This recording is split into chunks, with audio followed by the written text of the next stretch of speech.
इसीलिए तो कहता हूँ यह यूनानी मेरी जिंदगी है। यूनानी यूनानी यह यूनानी मेरी जिंदगी है यूनानी। If you are suffering from any disease, treat with Unani medicines because it is safe and effective. Consult Unani doctors now. Dignitaries on the rise of the rise, सबके नाम लेने में वक्त निकल जाएगा और ये एकदम क्रूशियल टाइम है। ये हमारी नींद का वक्त है और इस टाइमिंग में कॉन्सेंट्रेट करना थोड़ा मुश्किल हो जाता है, लेकिन मैं कोशिश करूँगा कि आपकी नींद उड़ा दूँ। और ये बहुत ही इम्पोर्टेंट टॉपिक है और हम यहाँ पर आप लोगों के साथ वो चीज़ें शेयर करने जा रहे हैं जिससे हमने हमारी प्रैक्टिस में हासिल किया है। 1999 से हम लोग प्रैक्टिस में हैं, 25 साल हो गए। 15-18 साल से ऑन्कोलॉजी की प्रैक्टिस में है। फर्स्ट ईयर से मैं हॉस्पिटल जॉब करता हूँ और कॉलेज भी अटेंड करता था। अगर उसको काउंट करना तो 32 ईयर्स की हमारी प्रैक्टिस हो चुकी है अल्हम्दुलिल्लाह। और शुरू में जब हमने काम शुरू किया तो ऑन्कोलॉजी पे एक आध पेशेंट देखते थे, थोड़े रिजल्ट आते थे। धीरे धीरे हमने उसको आगे बढ़ाया और आज 500-600 पेशेंट पर मंथ हमारे पास आते हैं अल्हम्दुलिल्लाह। रिजल्ट कम है, रिजल्ट ज़्यादा है, लेकिन काम चल पड़ा है, बुनियाद पड़ चुकी है। और हम चाहेंगे कि स्टूडेंट और बाकी के लोग आगे आए और इस चीज़ को आगे बढ़ाएं और हमसे आगे जाएं।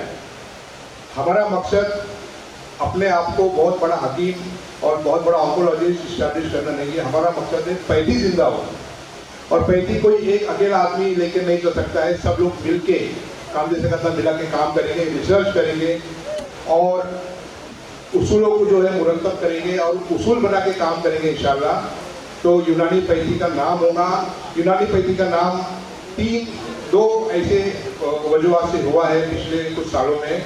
एक वजह है इलाज बिल तदबीर, जिसमें फर्स्ट है एसएम फारूकी साहब अल्हम्दुलिल्लाह, इन्होंने यूनानी पैथी को, फिर हमारे भी कई एक कलीग्स है वर्ल्ड में इसको पहचान दी है यूनानी की इलाज बिल तदबीर के जरिए। एसएम फारूकी साहब का एक एहसान हम पे ये है कि हैदराबाद में सर ने हमको इस्टेब्लिश किया। सर का यह एहसान, सर एहसान करके भूल जाते हैं लेकिन हमें याद है, इसके लिए सर का बहुत बहुत शुक्रिया। सेकंड टाइम जब यूनानी का नाम हुआ वो हुआ कोविड के टाइमिंग में, यूनानी काढ़े के जरिए वर्ल्ड में जो नाम हुआ। और अगर ऑन्कोलॉजी में हम लोग मिलकर काम करते हैं और यूनानी को नेक्स्ट लेवल पर ले जाते हैं तो इंशाल्लाह यूनानी पूरी तरह जिंदा होने की उम्मीद है। तो आज मेरा टॉपिक है कैंसर दी होप विद यूनानी मेडिसिन। दोस्तों, इसमें मैं 3-4 टॉपिक से पर बात करूँगा आप लोगों से। सबसे पहला जो एक जनरल डिस्कशन करेंगे हम लोग कैंसर के ताल्लुक से। दूसरा हम लोग ये डिस्कस करेंगे कि यूनानी में कैंसर का क्या कॉन्सेप्ट है यूनानी किताबों में, यूनानी लिटरेचर्स में, और यूनानी अतीबा ने कैंसर पे किस तरीके से काम किया है और अपने किस तरीके से जो है उसूलों को जो है वो राइटिंग में भी किया है। और उसके बाद हम कैंसर के बारे में हमारा अपना क्या ओपिनियन है वो आपको बताऊंगा इंशाल्लाह मैं, और हमने क्या क्या अभी तक अचीव किया है। Next slide. What is cancer? Cancer is a disaster, uncontrolled growth, proliferation and spread of abnormal cells, mutation, no response or insensitivity to signaling system and change of behavior. दोस्तों, जैसा कि आपको मालूम है कि म्यूटेशन बहुत इंपॉर्टेंट चीज़ है cancer development में। म्यूटेशन का मतलब है दोस्तों जीन्स में एक गैर तबीई सूरत हाल का पैदा होना, जीन्स में जो है एक एब्नॉर्मलिटी का पैदा होना। यानी अगर हम किसी भी वजह से एक रात सही तरीके से नहीं सोए, सही तरीके से हमें नींद नहीं आई, तो कुछ ना कुछ 1% या कुछ ना कुछ परसेंटेज में म्यूटेशन हमारे जीन्स में हो चुका होता है। और यही मामला अगर सालों साल तक चलता रहा तो स्लोली ये म्यूटेशन जो है कैंसर की सूरत में सामने आता है, ट्यूमर की सूरत में सामने आता है। उसी तरीके से हमारी बॉडी का एक सिग्नलिंग सिस्टम है। हमारी बॉडी अलर्ट रहती है हमेशा। अगर कोई एबनॉर्मल चीज़ हमारी बॉडी में पनप रही है, कोई पैथोलॉजी चल रही है, तो बॉडी ब्रेन उसको जो है वो सिग्नल देता है कि कुछ गलत चल रहा है, आप एक्टिव हो जाओ। बॉडी को बोलता है, कमांड देता है। तो बॉडी क्या करती है, उसको क्या करती है, डिटॉक्सिफाई करती है। क्या करती है, टंकिया करती है। अगर ये सिग्नलिंग सिस्टम किसी भी वजह से नहीं अपना सही तरीके से काम कर सक रहा है तो बॉडी के अंदर क्या कर रहा है नहीं मालूम, और सब कॉन्शियस माइंड में वो चीज़ नहीं समझ में आती है और आगे चल के वो कैंसर में तब्दील होता है। Alteration from healthy cell to cancer cell, then there is a difference between cell growth and cell death. Next slide, next slide. Apoptosis एक वर्ड है दोस्तों। एपोप्टोसिस का मतलब है distinct form of cell death controlled by an internally encoded suicidal programme. हमारी body, हर इंसान की बॉडी में सेल जो है वो डीजेनरेट होते हैं, बॉडी से डिटॉक्सिफाई होते हैं, नए सेल उसकी जगह लेते हैं। ये सिलसिला जिंदगी भर चलता रहता है। यानी एक पर्सन आज जो उसकी बॉडी है अगले 6 महीने के बाद पूरी बॉडी वो नए सेल्स में तब्दील हो चुकी होगी। और ये जो तालमेल है ये अगर डिस्टर्ब होता है तो ट्यूमर की सूरत में वो चीज सामने आती है। Next slide. Cancer is a major health problem. The goal of cancer management in all pathy is to cure the cancer, but in spite of all measures taken like chemoradiation surgery, it cannot be accomplished. हमने देखा है कि अक्सर वो बेशतर cancer का इलाज fail हो जाता है, या तो रिजल्ट नहीं आते हैं कीमोथेरेपी रेडिएशन से, या रिजल्ट कुछ दिनों तक आने के बाद दोबारा रिकरेंस होता है, या तीसरी सूरत ये है दोस्तों कि रिजल्ट आने की बजाय पेशेंट जो है वो हलाकत में चला जाता है। पेशेंट क्या होता है और ख़राब हो जाता है। जहां वो ट्यूमर के साथ पिछले 10 साल से जिंदा था, 10 साल पहले उसकी बॉडी में ट्यूमर बना, अब अचानक मालूम पड़ा कि ट्यूमर है, अब उसकी ज़िंदगी बदल गई। अब उसने कीमोथेरेपी रेडिएशन कर लिया और अगले 10 साल तक शायद वो जिंदा रहता, वो 2-4 महीने में उसकी डेथ हो गई, या कॉम्प्लिकेशन में चला गया, या आखिरी स्टेज में चला गया हो। तो हमें ये सोचना पड़ेगा कि कीमोथेरेपी रेडिएशन सर्जरी रिजल्ट हो सकते हैं शायद 20%, 30%, लेकिन मेजॉरिटी ऑफ द पेशेंट को रिजल्ट नहीं आते हैं। और नहीं आने की वजह ये दोस्तों कि हर रोज कन्वेंशनल ट्रीटमेंट जो कीमो रेडिएशन और सर्जरी की सूरत में सामने आता है वो किस तरीके से काम करता है दोस्तों? वो काम करता है सिर्फ लेजन पर। कहाँ काम करता है? सिर्फ ट्यूमर को निकालना मकसद होता है लोगों का, जबकि बॉडी के अंदर वो ट्यूमर निकलने के बाद भी माहौल तो वही है, एनवायरनमेंट वही है। जिस एनवायरनमेंट में वो ट्यूमर ग्रो हुआ है वो माहौल हमने अभी तक चेंज नहीं किया है। वो चेंज हो सकता है यूनानी मेडिसिन से, चेंज हो सकता है लाइफस्टाइल मॉडिफिकेशन से, चेंज हो सकता है सही डाइट से, पॉल्यूशन फ्री लाइफ से, केमिकल फ्री, पेस्टिसाइड फ्री जिंदगी से, पुरसुकून जिंदगी से, स्ट्रेस फ्री लाइफ से वो चीज़ जो है वो ठीक हो सकती है।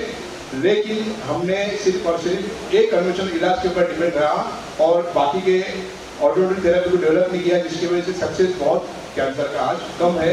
इल्ला माशाअल्लाह आप पेशेंट देखे होंगे कि बड़ा पेशेंट है जो 10 साल 15 साल से जिंदा है, वो अच्छे रिजल्ट के साथ सर्जरी के बाद अच्छा हुआ हो। अदरवाइज आपको ये सुनने में आएगा कि इलाज के बावजूद भी कोई रिजल्ट नहीं आएगा। Next slide. Cancer create tremendous burden. जैसे कि हमें मालूम है कि कुछ साल पहले मैं पढ़ रहा था तो कुछ 5-7 लाख का मेरा फिगर था मेरे पास, अभी 10 लाख से 15 लाख तक का फिगर है, जिसमें इंडिया की बात कर रहा हूं मैं कि 10 से 12 लाख 15 लाख फैमिलीज इंडिया में ऐसी है जो कैंसर का इलाज करते करते गुर्बत में चली जाती है, ठीक है, मकरूज हो जाती है, उनके बच्चों का फ्यूचर जो है वो क्या हो जाता है, बर्बाद हो जाता है। तो ये भी एक बहुत बड़ा बर्डन है। अगर हम एज ए यूनानी फिजिशियन, एज ए हकीम, अगर हम सर्वे करेंगे तो हमारे अपने मोहल्ले में, हमारे एरिया में, हमारे सिटी में हजारों पेशेंट ऐसे आपको मिलेंगे जो तमाम इलाज करने के बावजूद भी बिस्तर पर है और आखिरी दिन गिन रहे चंद महीनों के मेहमान हैं। उन तक पहुंचकर हम एटलीस्ट उनको जो है पेन फ्री जिंदगी दे सकते हैं, उन तक पहुंचकर हम उनको एटलीस्ट कम से कम कुछ राहत दे सकते हैं, या उनकी लाइफ को थोड़ा सा एक्सपांशन के लिए कोशिश कर सकते हैं। That's why the whole world is looking to Unani medicine or alternative medicine with big hope. Cancer के next slide. करंट ट्रीटमेंट हम सबको मालूम है, modern medicine, ayurvedic medicine, naturopathy, homoeopathy, immunotherapy, dendritic cell therapy, Unani को अल्हम्दुलिल्लाह मैंने ऐड कर दिया हूँ यहाँ पर, और प्रैक्टिस में भी इंशाल्लाह, और हम सब मिलकर इसको आगे बढ़ाएंगे इंशाल्लाह। Next slide. कीमोथेरेपी से जैसे कि हम इसके बाद ज़्यादा डिस्कस करने की ज़रूरत नहीं है, इसमें बहुत ज़्यादा टाइम निकल जाएगा। मैं आप लोगों से सिर्फ और सिर्फ यूनानी कॉन्सेप्ट के बारे में बात करूंगा। इंशाल्लाह वो चीज़ बहुत इंपॉर्टेंट है और आपको समझना ज़रूरी है, और इंशाल्लाह वो चीज़ आपको बहुत प्रैक्टिस के अंदर काम आ सकती है। Next slide. वाई ट्रीटमेंट पे जैसे मैंने आपको बताया कि we are not changing the body, we are dealing with tumour only, ठीक है। Next slide. unless and until we don't change the body, chances of recurrence are very high. If we with any measure are able to change the body's internal environment, chances of cancer recurrence are may become very low or zero. Next slide. If people get option for natural medicine, बहुत शिद्दत से लोग ढूंढते हैं। एक मरतबा उन्हें अगर रिपोर्ट साथ में आती है तो उनको मालूम है कि अभी ये इसके बाद कीमोथेरेपी या सर्जरी या रेडिएशन जैसी चीज़ें साथ में आने लगी, लेकिन वो लोग ये सोचते हैं कहीं ऐसे हकीम, ऐसे वैद्य, ऐसे होम्योपैथ के साथ मुलाकात हो जाए जो हमारा मर्ज ठीक कर सके। अगर उनको अच्छा हकीम या अच्छा वैद्य मिलता है तो वो कभी भी कन्वेंशनल इलाज की तरफ नहीं जाएंगे, उनकी मजबूरी है वहाँ जाना। क्यों मजबूरी है? क्योंकि वो सब पेनफुल ट्रीटमेंट है, वो सब जो क्या करते हैं इम्यूनिटी को डाउन करते हैं, तकलीफ दे अमराज, तकलीफ दे इलाज है। सर्जरी एक अपने आप में जो है वो एक प्रोसीजर है, आपको मालूम है, इन्वेजिव प्रोसीजर है। कीमोथेरेपी की अपने नुकसान आते हैं, अपने साइड इफेक्ट्स है, उसी तरीके से रेडिएशन की अपनी तकलीफ है। हालांकि रेडिएशन को मैं हमारे कई यूनानी का ही एक प्रोसीजर है, उसकी एक मॉडर्न शक्ल मानता हूँ। Next slide. जैसे कि हमें मालूम है कि हमारे पास ऑप्शन क्या है कैंसर को ठीक करने का, यूनानी है और आयुर्वेदा है और दूसरी पैथीज है। तो यूनानी से हमें आगे बढ़ना है और उसको काम करना है। Next slide. Carcinoma, sarcoma, leukaemia, lymphoma, 4 basic types है दोस्तों। और अगर उसकी सब टाइप देखेंगे, अगर आप ब्लड कैंसर के बारे में मैं बात करूँगा आप लोगों से, तो ब्लड कैंसर की कम से कम 200 से ज़्यादा टाइप्स है। कितना? मोर देन 200 टाइप्स है ब्लड कैंसर। हर सेल टाइप का एक कैंसर है। उसी तरीके से दोस्तों लिम्फोमा की अगर बात करेंगे तो 70 से ज़्यादा उसकी टाइप्स है। उसी तरीके से जो है बॉडी के अलग अलग सेल्स का एक अलग कैंसर है। अगर ऐसा पूरा काउंट करेंगे तो सैकड़ों टाइप के, हजारों टाइप के कैंसर है और एक बहुत बड़ा फील्ड है, बहुत बड़ा समंदर है जहाँ पर हम कहीं नहीं है। कोशिश कीजिए इंशाल्लाह, आज से इंशाल्लाह अगर आप प्लानिंग करते हैं कैंसर का इलाज करना, दोस्तों मेरा अपना तजुर्बा है, एक जंग लड़ने के जैसा है। क्या है? जैसे आप जंग लड़ रहे हो, अगर आपकी तैयारी है, आपका नेचर ऐसा बनता है कि आप जंग लड़ने के तैयार हो, तो इंशाल्लाह रिजल्ट आएंगे, कम आएंगे ज़्यादा आएंगे, लेकिन आप एक अच्छे ऑन्कोलॉजिस्ट, यूनानी ऑन्कोलॉजिस्ट की जरूरत में इंशाल्लाह दुनिया के सामने आ सकते हैं। Next slide. कॉजेज के बारे में बात करेंगे। Chronic long standing inflammation, recurrent infection, तंबाकू हमें मालूम है, ओबेसिटी हमें मालूम है, अल्कोहल मालूम है, obesity, pollution, preservatives, pesticides, chemical factories के एरिया से हमारे पास बहुत पेशेंट आते हैं। केमिकल फैक्ट्रीज का वेस्ट पानी में, वहाँ के पानी में जाता है, वहाँ की ज़मीन में जाता है, वहाँ के खेतों में वो जाता है, वहाँ की फसलों में जाता है और वहाँ के पीने के पानी में आकर या वहाँ की हवा में जाके वो कैंसर पैदा करता है, हमें मालूम ही नहीं। गुजरात की साइड एक एरिया है अंकलेश्वर, वहाँ पर 7,000 केमिकल की फैक्ट्री है। तो वहाँ के मेरे पास बहुत सारे पेशेंट आते हैं और डेफिनेटली आपको लगता है कि इस वजह से हुआ है, लेकिन we are helpless. Next slide. Mobile rays, mobile towers, computer rays, grains, specially wheat and wheat products, मेरा अपना मानना है कि गेहूं और मैदा और उससे बनी हुई तमाम चीज़ें उतनी ही नुकसानदेह है जितनी के अल्कोहल और टोबैको है। मैं उसको उतना ही डैमेजिंग मानता हूँ जितना कि अल्कोहल और तंबाकू से कैंसर होता है। वी ईट विदाउट हंगर, ये बहुत बड़ा पॉइंट है। हम वक्त हो गया खाना खा रहे, सुबह होगी, वक्त हो गया 8 बज गए, 9 बज गए, नाश्ते का वक्त हो गया, शायद भूख लगे ना लगे, दोपहर का खाना खा रहे, रात का खाना खा रहे, शाम में 5 बजे चाय बिस्किट स्नैक्स हो रहा है और थोड़ी सी कसर पूरी करने के लिए रात में सोते वक्त दूध पी के सोते हम लोग। करीब 4-5 बार हम लोग खाना खा रहे, एक खाना हजम नहीं हुआ, डिटॉक्सीफाई नहीं हुआ, वो वहाँ से तंगिया नहीं हुआ, दूसरा खाना खा रहे तो टॉक्सिन बॉडी में बन रहे, बॉडी में इन्फ्लेमेटरी प्रोसेस बढ़ रहा है, जोश खून बढ़ रहा है, हिद्दत बढ़ रही है, सोजिश बढ़ रही है और धीरे धीरे हम लोग कैंसर की तरफ जा रहे हैं। आज फिगर इतनी ज़्यादा बढ़ चुकी है दोस्तों कि डर लगता है कि हमारी आने वाली नस्लें जो है वो किस तरफ जा रही है और उसकी हमारी फिलहाल कोई तैयारी नहीं है। ठीक है, एलोपैथी में इलाज है या एलोपैथी में जो ट्रीटमेंट है उस बेसिक भरोसे हम लोग नहीं बैठ सकते हैं। ऑर्डिनरी थेरेपी लाइक यूनानी सामने आना ही पड़ेगा और इसके लिए तैयार रहना पड़ेगा इंशाल्लाह। स्ट्रेस की बात करता हूँ दोस्तों इन शॉर्ट। स्ट्रेस का मतलब क्या है? What is the meaning of stress? कोई बता सकता है? स्ट्रेस का मतलब दोस्तों ये है कि कल जो हम काम करने वाले हैं, कल जो चीज़ों को फेस करने वाले हैं, आज उसकी हमारी तैयारी नहीं है, हमारा होमवर्क नहीं है। तो कल जब हम उसको फेस करेंगे तो क्या होगा? हमें स्ट्रेस आएगा। बच्चों के होमवर्क है, बच्चों के प्रोजेक्ट है, बच्चों के प्रोजेक्ट के टेंशन माँ बाप को आते हैं। जो एजुकेशन सिस्टम है वो अपने आप में बहुत ज़्यादा जो हेक्टिक है, टेंशन वाला जो है एजुकेशन सिस्टम है हमारा। और भी कई ऐसे फैक्टर्स हैं जिसे हमें गौर करना है और उसको जो है उस पर ध्यान देके उसको जो है उसका हल निकालना है। Chronic irritation, next slide. Causes as per Unani medicine. देखो दोस्तों, ताफुन बदन, मुताफिन मवाद, मुजमिन सोजिश, फसाद इस्तेहाला और फसाद बदन। जहाँ तक मैं आज के अल्हम्दुलिल्लाह जितने प्रेजेंटेशन देखा हूँ या मैंने इसके पहले भी जो कैंसर के बारे में जो है सुना हूँ, समझा हूँ, उसके बारे में एक ही मैं एक एनालिसिस कर सकता हूँ कि जैसे वेस्टर्न मेडिसिन वाले बहुत बड़े बड़े लेक्चर्स लेते हैं, तो वहाँ पर जो है कहीं पर भी उनके पास मिजाज का कोई कॉन्सेप्ट नहीं है। मिजाज का कॉन्सेप्ट का क्या मतलब है दोस्तों, कि हर दो पेशेंट कैंसर के एक जैसे नहीं होते, ठीक है। दोनों का मिजाज क्या होता है, अलग होता है।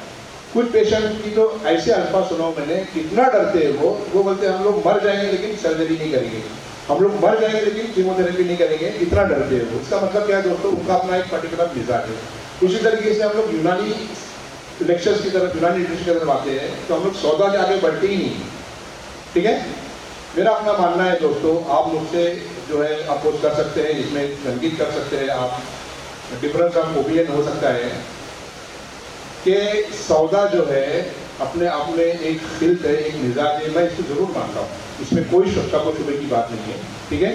लेकिन मैंने अपनी पूरी 18-20 साल की प्रैक्टिस में शायद उंगलियों भी गिन सकते होंगे ऐसे पेशेंट देखा हूँ जिनको सौदा की वजह से कैंसर हुआ है, ठीक है। अब आगे मैं आपको बताऊंगा इंशाल्लाह कि मिजाज का कितना बड़ा रोल है, सौदा की वजह वो कौन सी खिल्त है जो कैंसर का सबब बनती है। Next slide. Role of herbs. जैसे हमें सबको मालूम है कि 1981 से 2002 तक 65 ऐसी दवाइयाँ जो हर्बल सोर्स से ली गई है और कीमो की दवाओं के तौर पे जो है यूएस FDA ने उसको अप्रूव किया है। यानी वेस्टर्न कंट्रीज के लोग हर्बल मेडिसिन पे बे इंतहा काम कर रहे हैं, हमें मालूम ही नहीं है, ठीक है। आर्सेनिक के बारे में आपको मालूम है, आर्सेनिक यूनानी मेडिसिन है कि नहीं, है ना, मानते ना सब लोग। आर्सेनिक मैं कई लेक्चर सुना हूँ ऑन्कोलॉजिस्ट के बड़े बड़े, बोले आर्सेनिक दवाइयाँ यूज करते हैं आप लोग, उससे किडनी खराब होती है, ऐसा वैसा यूज। कुछ 2 साल 1 साल पहले मैंने देखा आर्सेनिक के इंजेक्शन आए, किसी को मालूम है इस मैगजीन में, किसी को मालूम है आर्सेनिक के इंजेक्शन? आर्सेनिक के इंजेक्शन अभी जो है ल्यूकेमिया में लोग दे रहे हैं, लिम्फोमा में दे रहे हैं। इसका मतलब क्या है दोस्तों कि यूनानी में कुछ तो बात थी जिसको उन्होंने लेकर उस पर आगे काम किया। आज आर्सेनिक का सेल इतना जितना शायद एक बड़ी कंपनी का भी नाम है, यूनानी बड़ी कंपनी। तो विंका रोसिया हमें मालूम है सदाबहार एंटी कैंसर ड्रग है, लेकिन ये यूनानी हर्बल मेडिसिन है, आयुर्वेदिक मेडिसिन है। मिसर्टोथेरेपी हर्बल थेरेपी है जो वेस्टर्न कंट्रीज में आज बहुत जोरों से चल रही है, तरक्की पजी रही है। Next slide. कैंसर इन यूनानी medicine. The term cancer was used for the first time bye Hippocrates. Hypocrite ने इसको अप्लाई किया कार्सिनोमा कैंकिनोस ट्यूमर के लिए, उन्होंने बताया। Next slide.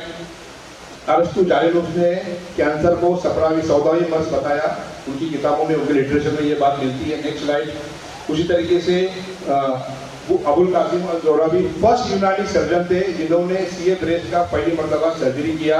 फर्स्ट यूनानी सर्जन थे जिन्होंने पहली मरतबा बायोप्सी को इंट्रोड्यूस किया। उन्होंने थायराइड नोडुल में से थोड़ा सा ब्लड निकाल के उसको एनालाइज किया, उसके ब्लैक कलर की वजह से उसका जो है रीजन बताया कि ये सौदा की वजह से होता है। उसी तरीके से जो है कई एक सर्जिकल इंस्ट्रूमेंट इनके नाम है, कई एक सर्जरी इनके नाम है। सर्जरी की बुनियाद यूनानी में जो है वो अबुल कासिम अल जोराबी जिन्हें अबू कैसिस वेस्टर्न कंट्रीज वाले के नाम से जानते हैं। Next slide. Role of Unani medicine. Unani medicine treatment can be given safely with modern medicine with chemo radiation. Next slide. Unani gives best solution for cancer according to मिजाज। दोस्तों, 2 मिजाज मेरे अपने काम करने का तरीका ये है कि 2 मिजाज को जो है मैं मैक्सिमम फोकस करता हूँ। मेजॉरिटी ऑफ द कैंसर आपको बलगमी मिजाज में मिलेंगे। किसमें मिलेंगे? किसमें मिलेंगे? बलगमी मिजाज में मिलेंगे। 60% से ज़्यादा 70% पकड़िए, और 25% जो है वो सफरावी कैंसर मिलेंगे। Let me explain. बलगमी मिजाज का मतलब क्या है दोस्तों? कैंसर को रहने दीजिए, इन जनरल पूछ रहा हूँ आपको, what is the meaning of बलगमी अमराज? कोई बता सकता है? What is the meaning of अमराजे बलगमिया?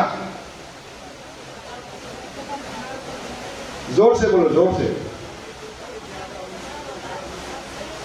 बलगमी मिजाज का या बलगमी अमराज का मतलब ये है दोस्तों कि बलगमी मिजाज के पेशेंट की बॉडी हमेशा किसी ना किसी इन्फेक्शन के लिए तैयार रहती है। क्या के लिए तैयार रहती है? कोई ना कोई इन्फेक्शन। कोविड में सबसे ज्यादा कौन मुतासिर हुआ? बलगमी मिजाज के पेशेंट। बलगमी निमोनिया, कोविड निमोनिया, बार बार एक्सेस होना, बार बार बीमार होना, नजला होना, इन्फ्लुएंजा होना, निमोनिया होना, अगर डायबिटिक पेशेंट है तो बार बार यूटीआई होना, एक्सेस फॉर्मेशन होना, ये किस मिजाज में है? बलगमी मिजाज में। अगर बलगमी मिजाज का पेशेंट बार बार बीमार पड़ता है किसी न किसी गलती की वजह से, यानी बीमार पड़ना जरूरी नहीं है लेकिन हालात ऐसे बन चुके हैं, माहौल लाइफस्टाइल ऐसी बदल चुकी है कि बार बार बीमार हो रहा है ऐसा, तो ये जो बीमार होने का सिलसिला है, क्रॉनिक इरिटेशन, क्रॉनिक इन्फ्लामेशन, उस पेशेंट को अल्टीमेटली कैंसर की तरफ ले जा रहा है। चाहे वो सीए गॉल ब्लैडर हो, सीए यूरिनरी ब्लैडर हो, सीए रीनल सेल कार्सिनोमा हो, ब्रेन ट्यूमर हो, लंग कैंसर हो, वगैरह वगैरह, सीए कोलन वगैरह। ये हो गया बलगमी कैंसर। बलगमी कैंसर क्यों हो रहा है? बॉडी के अंदर तापुन तेजी से बढ़ रहा है, मुताफिन मवाद लगातार बना हुआ है, दैट इज कॉल्ड बलगमी कैंसर। अब आइए सफरा के ऊपर। सफरा का मतलब क्या है दोस्तों? एक वर्ड में कोई सफरा को एक्सप्लेन कर सकता है? व्हाट इज सफरा? What is the meaning of सफरा? सफराई मिजाज या व्हाट इज सफरा? नहीं मालूम? किसी को नहीं मालूम? बताइए प्लीज, फीमेल्स में से। What is सफरा? सफरा मतलब आग। सफरा का मतलब क्या है? आग, आग, इरिटेशन, सोजिश। वो कैंसर जो क्रॉनिक इरिटेशन की वजह से होता है, क्रॉनिक इरिटेशन की वजह से कैंसर। एक एग्जांपल देता हूं तो मैं, सीए ब्रेस्ट, आप लोगों ने फीमेल्स खासतौर से आपके पास केसेस आए होंगे, सुने होंगे। सीए ब्रेस्ट मेरी अपनी प्रैक्टिस में मैंने देखा हूं कि मेजॉरिटी सफराई मिजाज के होते हैं। क्यों होते हैं? Young lady because of triple positive, आपने सुना होगा, एस्ट्रोजन रिसेप्टर, प्रोजेस्टेरोन रिसेप्टर और HER2 प्रोटीन पॉजिटिव। ये क्या है? हार्मोनल इफेक्ट की वजह से वो कैंसर हुआ है। हार्मोन क्या है? सोजिश नाम बढ़ाता है। क्या है हार्मोन? सोजिश को, सफरा को बढ़ाता है। ठीक है। उसी तरीके से सफरा की और क्या खूबी है? सफरा जो है तेजी से फैलता है। क्या होता है? सफरा अगर उसको सुटेबल इन्वायरमेंट मिला अपने आप को फैलाने का, तो अपने आपके पास अगर सीए ब्रेस्ट का पेशेंट आता है, फॉर एग्जांपल सीए ब्रेस्ट आज डायग्नोस हुआ, 3 महीने 6 महीने में उसको ब्रेन में चला गया, आपने देखा होगा फीमेल, बोन्स में चला गया, तेजी के साथ बॉडी में मेटास्टेसिस हो गया। जो तेजी के साथ मेटास्टेसिस कर रहा है, ये कौन सी जल्द है? सफरा। बलगम में भी हो सकता है, अगर बलगम का अपना ये रहा तो उसमें रेयर है, लेकिन सफरा में सबसे ज्यादा है। ये होगी 2 बातें। तीसरी बात, सीए ब्रेस्ट की मैं बात आगे बढ़ा रहा हूँ ताकि आपको कॉन्सेप्ट समझ में आए। सीए ब्रेस्ट में आप लोगों ने 2 टाइप के पेशेंट देखे होंगे। एक पेशेंट वो है जिनको सीए ब्रेस्ट से लेकिन जख्म नहीं होती कभी, एम आई राइट? गांठ बड़ी हो सकती है लेकिन उनमें कभी एक्सेस फॉर्मेशन नहीं होता है, दैट इज कॉल्ड सफरावी सीए ब्रेस्ट। हालांकि उनमें भी हो सकता है लेकिन बहुत रेयर है एक्सेस फॉर्मेशन होना। सब बलगमी मिजाज के पेशेंट में दोस्तों, बलगमी मिजाज के पेशेंट में आपने देखा होगा female patient, middle age patient, perimenopause patient, CA breast हो गया, एक्सेस हो गया, ठीक है, रेडनेस आ गया है, पस फॉर्मेशन हो गया है, फिस्टुला हो गया है, स्मेल आ रही है। स्मेल आना ये किस फील्ड में ज्यादा होता है? बलगमी मिजाज में। हालांकि एक अलग डिस्कशन है, क्या सफरावी मिजाज के पेशेंट बीमार नहीं होता है क्या? उसकी इन्फेक्शन नहीं होता है क्या? वो भी होता है, लेकिन उसकी मिसाल एक देता हूं मैं। जैसे आपने देखा होगा gram positive bacteria, gram negative bacteria. Gram positive bacteria वो बैक्टीरिया है जिनका अपना एक डेफिनेशन है, नेगेटिव का अपना डेफिनेशन है। उसी तरीके से एरोबिक बैक्टीरिया, एनोबिक बैक्टीरिया आपने देखा होगा। एरोबिक बैक्टीरिया वो बैक्टीरिया है जो ऑक्सीजन की मौजूदगी में भी जो है वो क्या होते हैं? पनपते हैं, ग्रो होते हैं। यानी ऑक्सीजन में आमतौर से बैक्टीरिया जो है डिस्ट्रॉय होते हैं। एनोबिक बैक्टीरिया वो है जो ऑक्सीजन की गौरी में पनपते हैं, पस फॉर्मेशन होता है, उससे क्षरण पैदा होती है, दैट इज तापमान, दैट इज बलगम। लेकिन एरोबिक बैक्टीरिया जो ऑक्सीजन की मौजूदगी में टफ माहौल में भी अगर पनप रहे हो, दैट इज कॉल्ड सफरावी इन्फेक्शन। जैसे ई कोलाई है, उसी तरीके से जो है एच पैलोरी है, ये तमाम सफरा की तरफ जाते हैं। लेकिन उसका अपना एक अलग डिस्कशन है, कभी आप लोगों को इंशाअल्लाह मौका मिलेगा तो बताऊंगा। लेकिन यहाँ जो बात कर रहा हूँ मैं वो किसकी कर रहा हूँ? सफरा और बलगम सीए विदेश के ताल्लुक से। नेक्स्ट स्लाइड रहने तो यही स्लाइड रहने तो पहली वाली। Unani gives best solution for cancer according to मिजाज। Unani gives many Unani medicine for anti cancer activity. हर तीसरी दवा एंटी कैंसर है यूनानी में। यूनानी में आपको सैकड़ों दवाइयां हैं, सिर्फ घमासा या सिर्फ कर्क्यूमिन को मत ये करिए, उसको भी इस्तेमाल कीजिए। आपके पास 100 ऑप्शन है इंशाल्लाह यूनानी मेडिसिन के ताल्लुक से। उसी तरीके से यूनानी medicine can be given for the long period of time. आप अगर पेशेंट हिस्ट्री लेंगे 10 कीमो 12 कीमो 15 कीमो के बाद डॉक्टर से ये बोलते हैं कि बाबा इससे ज़्यादा कीमो देंगे तो शायद आपको बर्दाश्त नहीं होगी, आप मर सकते हो, तो कीमो वहाँ ख़त्म कर देते हैं और उसके बाद कुछ साल के बाद कुछ महीनों के बाद दोबारा रिकरेंस होता है। उसी तरह इलाज की तदबीर, फारूकी सर का बहुत डिपार्टमेंट है, ये अफसर बेहतर तरीके से समझा सकते हैं कि इलाज की तदबीर कितना बड़ा रोल अदा कर सकता है कैंसर के लिए। जहाँ पर तनकी मवाद करना है, जहाँ पर मवाद को बॉडी से डिटॉक्सिफाई करना है, बहुत आसान तरीका है इलाज की तदबीर, जिसमें फर्स्ट है, हिजामा है और भी चीज़ें हैं। Next slide. Basic Unani fundamentals, basic fundamentals of Unani medicine. जरूरिया को ठीक कीजिए। डायग्नोज अ केस ऑफ सफरा चिकन दवाइयाँ दीजिए। जैसे मिसाल के तौर से आग को बुझाने के लिए हमें क्या करना है, क्या इस्तेमाल करना है, क्या इस्तेमाल करना है, पानी का इस्तेमाल। सफरा क्या है, सोजिशनाक मर्ज है, वहां पर आपने मुरत्तबात यूज करना है। क्या यूज करना है, रुतूबत को बढ़ाने वाली दवाइयाँ। मुलेठी है, सौंफ है, गुले गावजुबान है, बरगे गावजुबान है, पुदीना है, ठीक है, ये तमाम क्या है, ये मुसक्किनात है। उसी तरीके से अगर सरतान जो है, बलगमी है, यहाँ पर आकर तनकी मवाद मुंजिद, हम आमतौर से तमाम कैंसर में मुंजिद मुश्किल की बात करते हैं, जो कि गलत बात है। जब बलगम का जहाँ जिक्र आता है वहाँ पर मुंजिद मुश्किल की बात आती है, मुलय्यनात की बात आती है, तमाम मुसफ़ियात की बात आती है, तमाम दाफ़े ताफ़ुल दवाओं की बात आती है। तमाम मुसफ़ियात एंटी कैंसर एक्टिविटीज रखती है, लेकिन बलगमी मिजाज में। उसी तरीके से सौदा की बात करेंगे तो सौदा मतलब हार्ड स्टोन लाइक ट्यूमर, पत्थर की तरह उसका जो है स्टोन का जो है कंसिस्टेंसी होती है। सफरा सौदा बलगम की नब्ज़ से सर माजरत के साथ मैं सर बता रहे थे कि आप नब्ज़ देख के कैंसर का इलाज कर रहे हो क्या, लेकिन अल्हम्दुलिल्लाह हम लोग नब्ज़ देख के कैंसर का इलाज करते हैं, नब्ज़ देख के मिजाज को पहचानते हैं, नब्ज़ देख के जो है पेशेंट को सफरावी है या बलगमी है ये हम लोग डायग्नोज करते हैं। एक आधे मिनट 1 मिनट में आपको एक्सप्लेन करता हूँ। मिसाल के तौर से अगर बलगमी मिजाज का पेशेंट आता है, चाहे उसको कैंसर हो, किडनी फेलियर हो, कार्डियक प्रॉब्लम हो, ऑटोइम्यून डिसऑर्डर हो, कुछ भी हो, उसकी नब्ज में क्या मिलेगा आपको, कैसी नब्ज मिलेगी, मुमतली इम्तिला मवाद। आप हाथ रखेंगे नब्ज पे तो आपको क्या मिलेगा, इम्तिला है, वर्मी कैफियत है बदन में, नब्ज वसी है, नब्ज अरीज है, डीप पल्स है, नब्ज डीप पल्स है। ये किसकी अलामत है सब, बलगमी पल्स की अलामत है। बलगमी पल्स आपको डायग्नोज करते आ गया, फिर कोई भी टाइप का कैंसर हो, रिपोर्ट से कोई लेना नहीं है, आप इंशाल्लाह बलगमी मिजाज की दवाई दीजिए, उम्मीद है इंशाल्लाह अच्छे रिजल्ट आएंगे।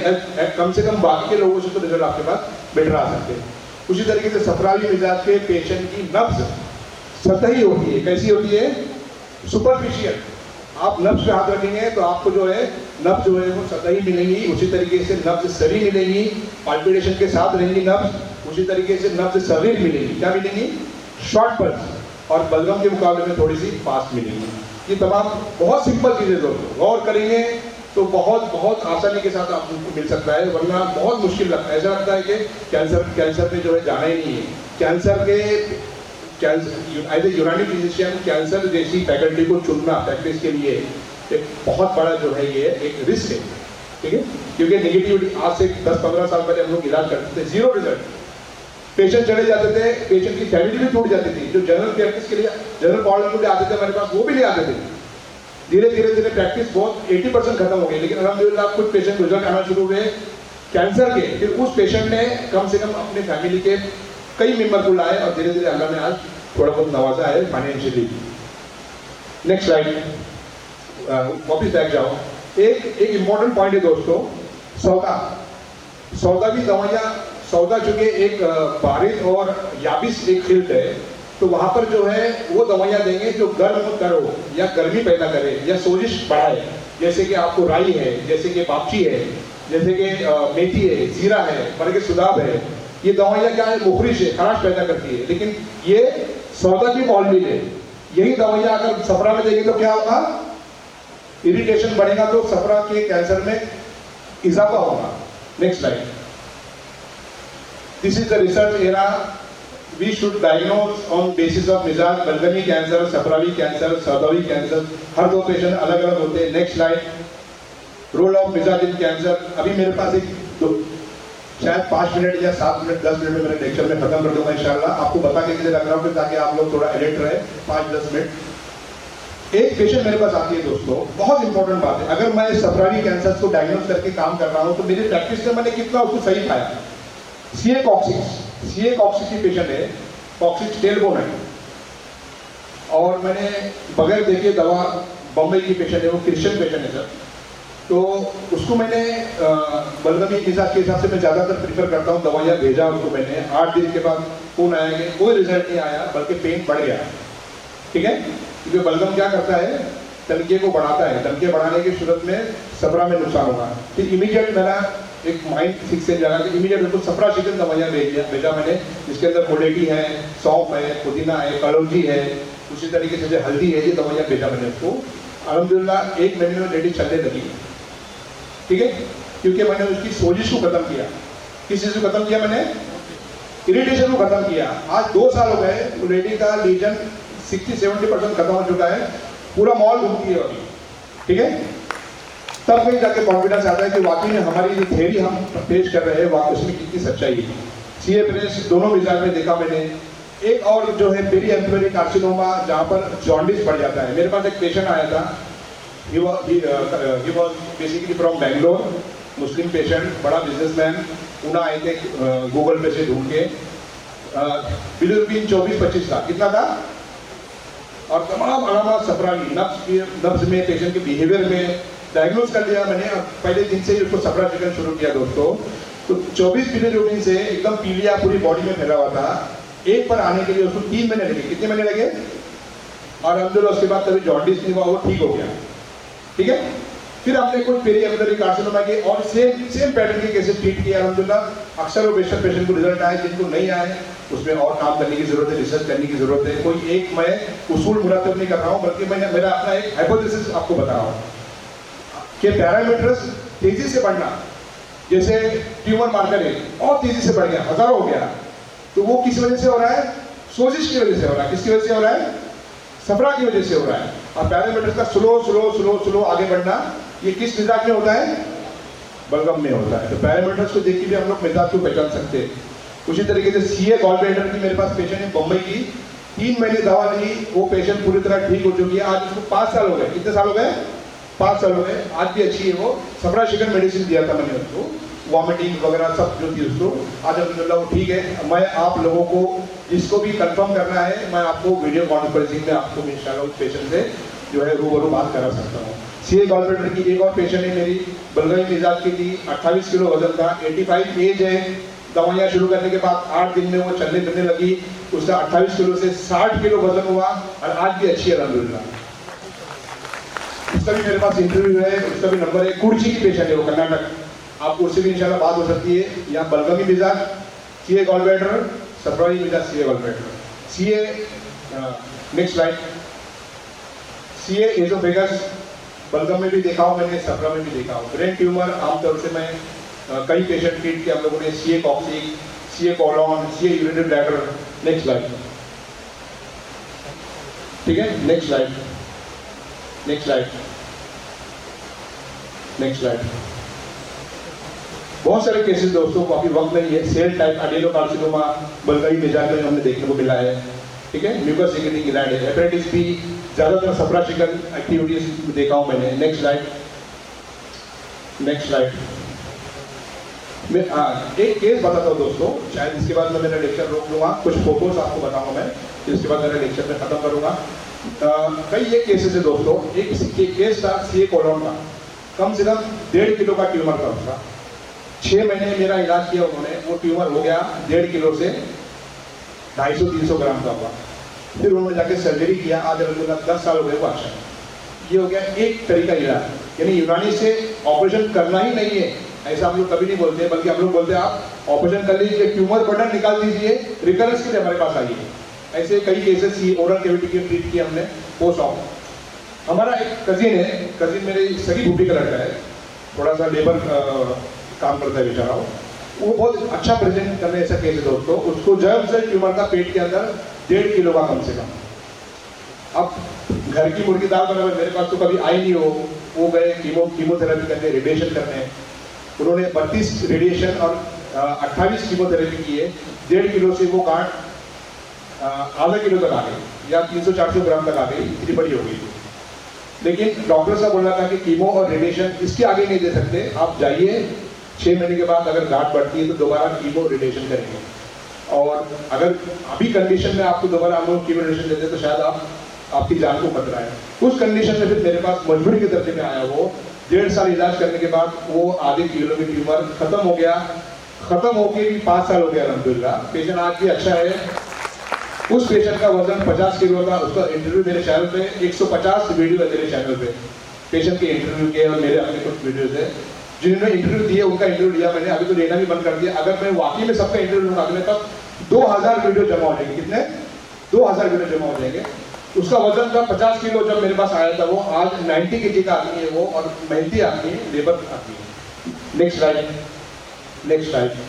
आगे लो ले लो, आगे ले लो, बोलता हूँ खत्म करिए। ये सीए टन के कई पेशेंट है अल्हम्दुलिल्लाह जो रिकवर हुए। Next slide. ये सीए कॉलोन के पेशेंट है, गांठ कम हुई है। Next slide. बहुत बड़े आलिम थे ये, उनकी रिपोर्ट है ये, आज भी अच्छे अल्हम्दुलिल्लाह। Next slide. ये हमारे इलाज में 13 साल जिंदा रही है, स्टेज 4 की पेशेंट थी, सीए सेलियरी ग्लैंड, 13 साल जिंदा रही है अल्हम्दुलिल्लाह। और इससे हम हर महीने सिर्फ 500 रुपये लेते थे, ठीक है। 13 साल तक हमने उसको ट्रीट किया है, और चैरिटी में। Next slide. बहुत बड़ा ट्यूमर था, खत्म हो गया। Next slide. ये है हमारा कजिन जर्म सेल ट्यूमर वाला, 1.5 किलो वाला। Next slide. सीए टंग, ओरल सीए। Next slide. ये 2 बार ऑपरेट कर चुका था, तीसरी बार हमारे पास आया अल्हम्दुलिल्लाह। 1 साल के इलाज के बाद इलाज भी बंद कर दिया, ठीक हो चुका है। Next slide. ये देखिए, ये पूरा जो है ये खत्म हो चुका था, ऐसा लगता ही नहीं था कि ये वापस जो है ये होगा। अल्हम्दुलिल्लाह ये पूरी तरह हील हो चुका है। Thank you very much. Thank you. Any question please.